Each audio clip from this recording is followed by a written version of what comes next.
Dear students, good morning.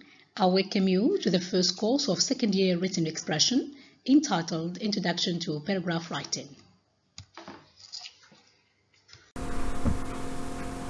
During the lectures, students will be able to evoke previous knowledge they already acquired in written expression in their first year.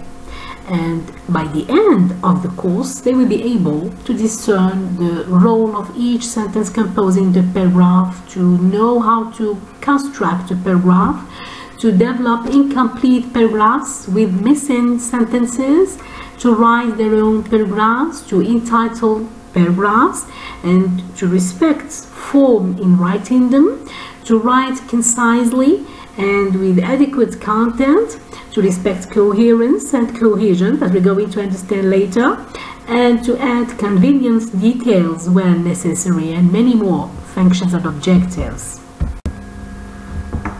In the content of a paragraph, we can take on different subjects and we can also develop different ideas. So we can describe, we can provide opinion, we can narrate a story, we can process a technique, we can explain something throughout cause and effect, we can contrast and also compare two or more things and elements, and so forth. A paragraph is a fundamental unit of a coherent text. It is composed of different sentences. Coherence will be highlighted as a form component in writing paragraphs and essays. Different kinds of sentences compose paragraphs. One of them is introductory, also called the topic sentence. The other one is concluding, and other sentences are supporting sentences. Each one of these has got a specific function. A standard definition of a sentence is an arrangement of orderly words. These words are generally nouns, verbs, auxiliaries, adjectives, adverbs, prepositions, linking words, and the relationship, or this logical relationship between one another, is going to give a meaningful sentence with a specific function. Each sentence in a paragraph has got a definite role. The basic sentence achieves a rather specific function. It introduces the topic we write about, and it is named the topic sentence. This sentence is the first sentence in a paragraph. It is also named introductory sentence in relation to the function it carries. This sentence is to be indented, and the paragraph body must have a margin on the right and a margin on the left.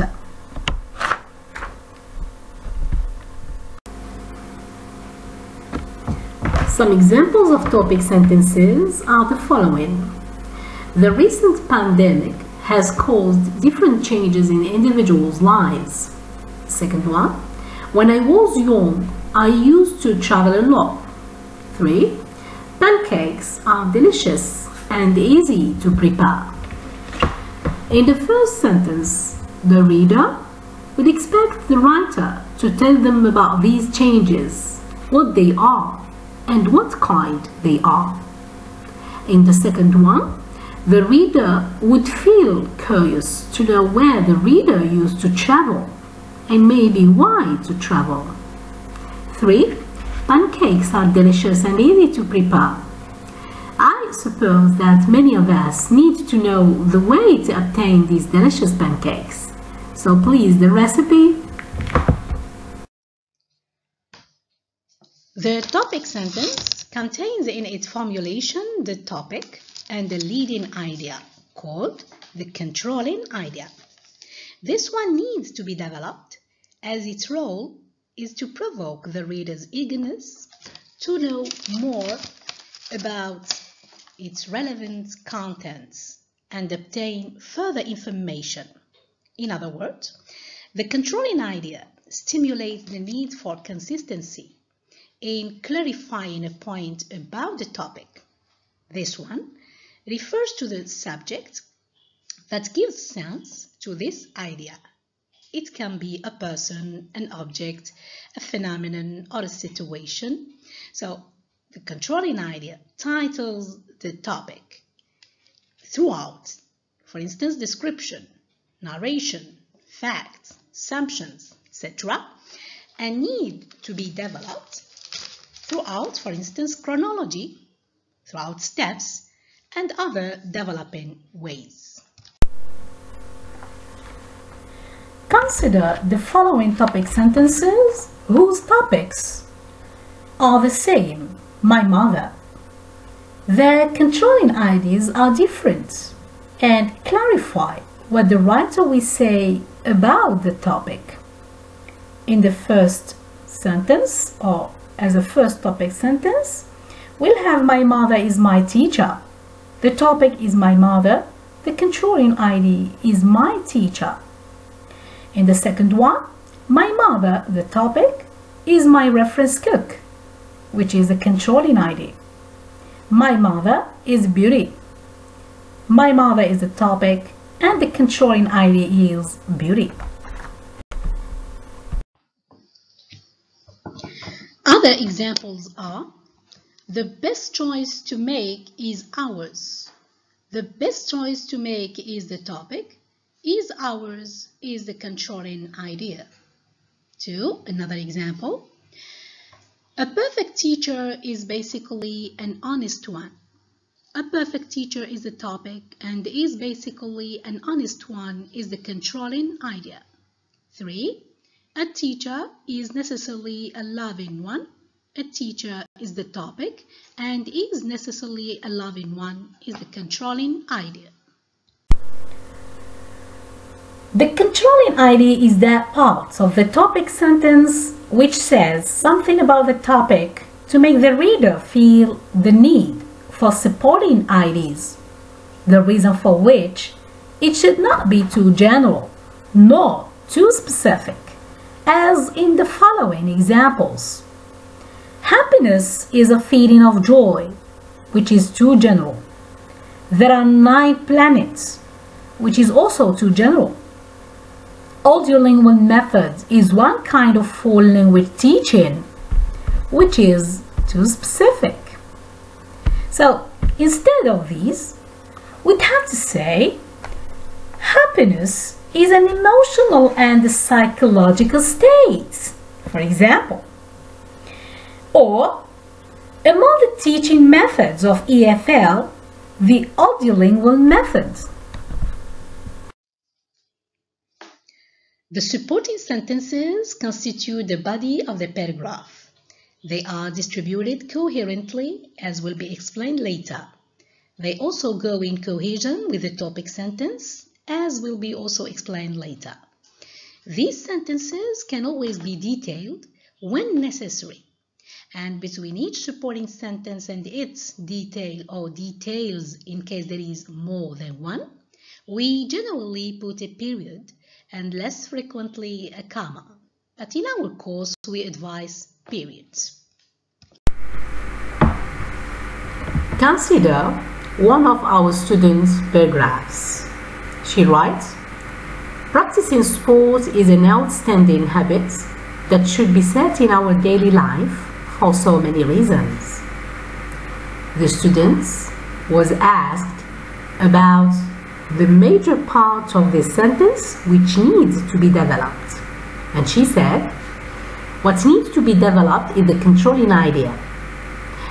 So this controlling idea, according to her, is an outstanding habit that should be set in our daily life for so many reasons. And she says that we have to mention all these reasons. And she continues to say that we are talking about a subject which is practicing sports, which is the topic.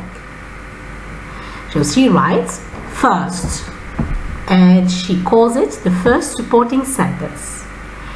First, practicing sport is scientifically regarded as an effective solution against so many psychological disorders. For instance, 75% of American students with anxiety problems have been advised by their psychologist to practice sports. So this is the first supporting sentence. Another argument or reason for which we need to practice sport is, according to the students, that people who have been enrolled, so this is second, people who have been enrolled in different sports tend to become more self-confident. And this is to particularly refer to persons suffering obesity. They have subsequently succeeded in many job application opportunities. Each of the two supporting sentences in the student's example contains a detail or more. Let's consider her S1, the first supporting sentence, when she says, first, practicing sport is scientifically regarded as an effective solution against so many psychological disorders. She adds one detail in order to scientifically support her idea in S1. And she says, for instance, 75% of American students with anxiety problems have been advised by their psychologist to practice sport. In her S2, she adds two details. So I read her S2, second, people who have been enrolled in different sports tend to become more self-confident. Her D1, detail 1, is, this is to particularly refer to persons suffering obesity. So here, she wanted to, in fact, stress a group of people, and these are the ones suffering obesity. In her D2, she says, they have subsequently succeeded in many job application opportunities. And here, in this D2, she tries also to support her S2, but differently. And here, she talks about the success of these people who are obese in job application, thanks to their being becoming self-confident, and always thanks to practicing sports.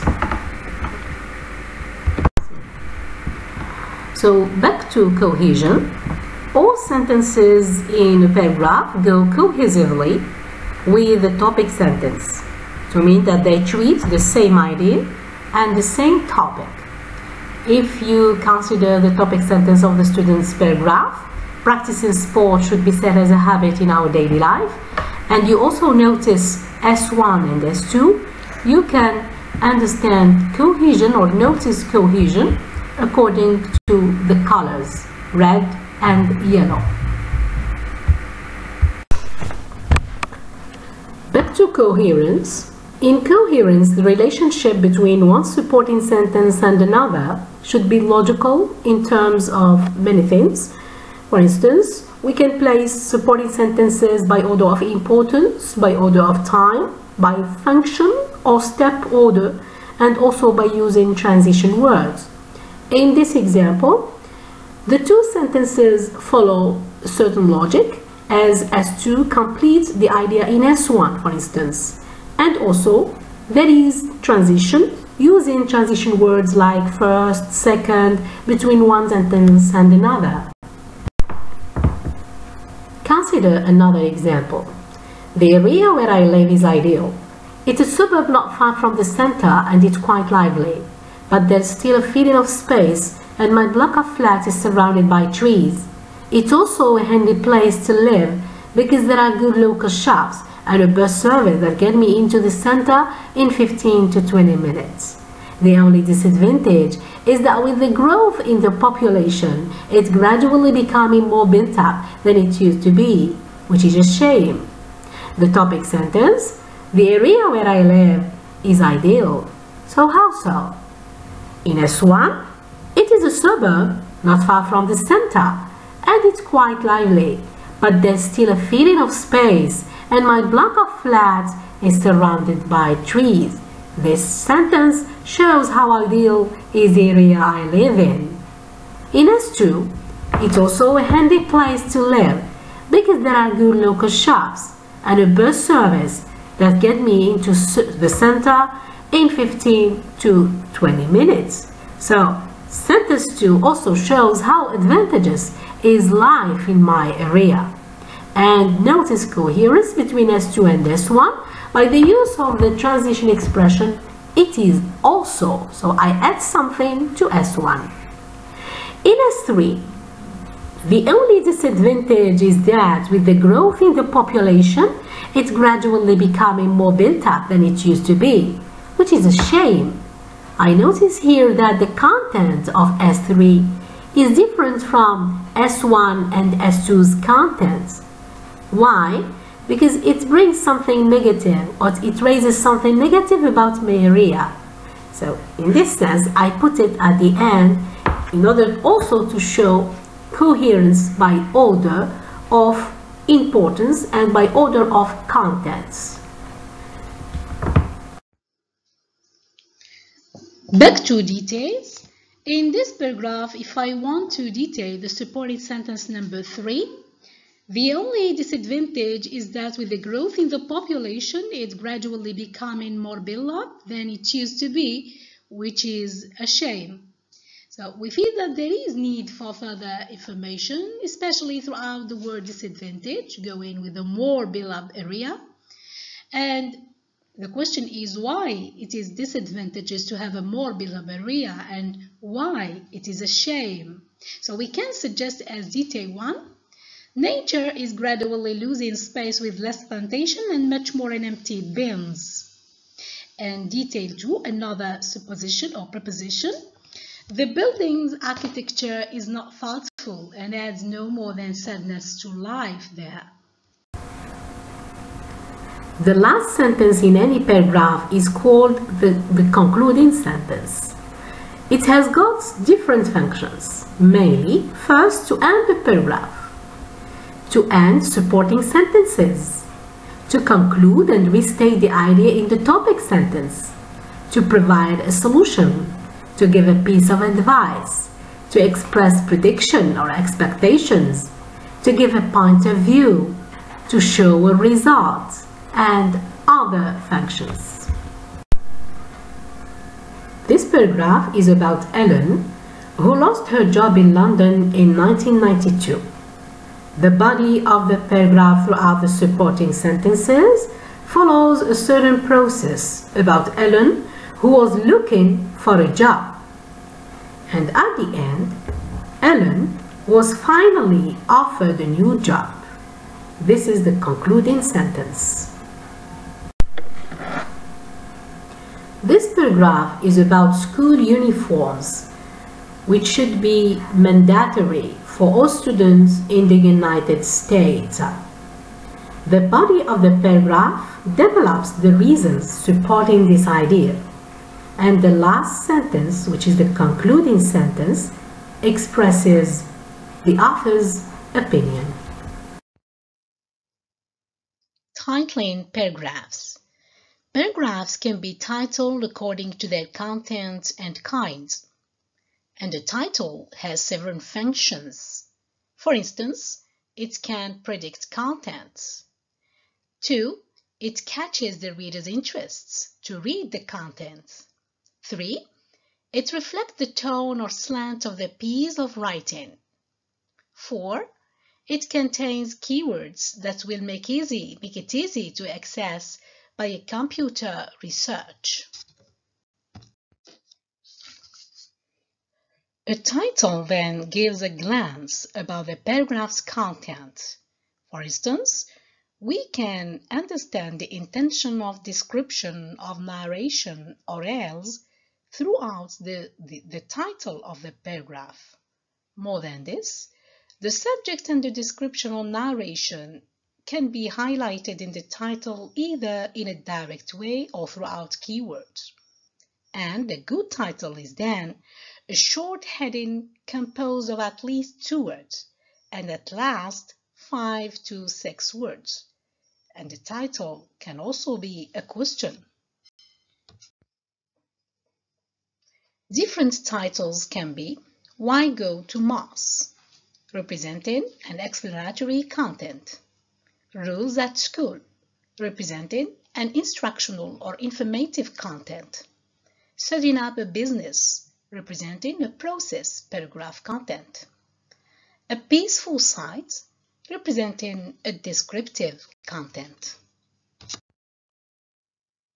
In the following 10 practices with their solutions are relevant to the course content and they aim at clarifying each point about paragraph writing.